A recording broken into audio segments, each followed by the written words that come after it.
hata mizima aina ngiti maunda ajua aina ngiti majua la lembe Barkama iri hunde dume mbaniro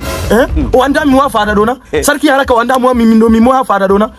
bebi mo mi kosona mama mlami ado kaka mlami ado mi funfa biado yaw me man bingelo andi mi moyna Barkama useni yechemo mi wala andiro yechemo Barkama to alaji Allah kai mu yal an ka halama milaran to Allah mu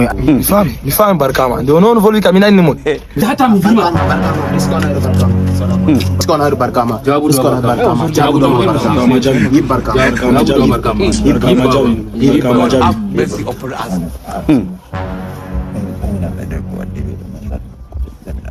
to Barkama to Barkama vimi ema mon jam kana ko waddi mon nasi fada be holo baniro jamna Allah rene Barkama min ka ko waddi am kam wodo don buri amin sembiya fattundi amin do wato robe himbe ka ko gotel walaji accu o nastan sare robe himbe kam dum jema kon kanko bo robe himbe tanote fata wuro amin Barkama inna lillahi do bodi medo masi bodi medo maydi wadu gawro robo sarki yara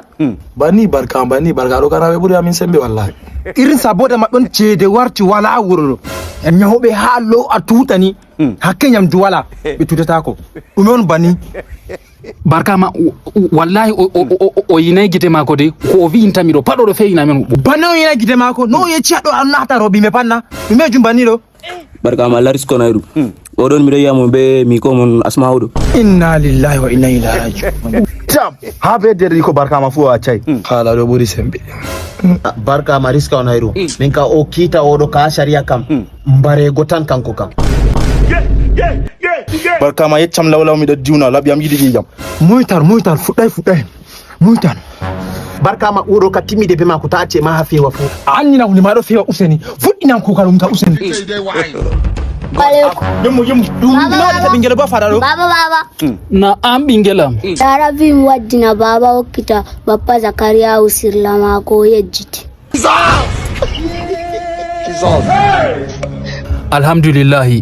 Daingol lekiwade.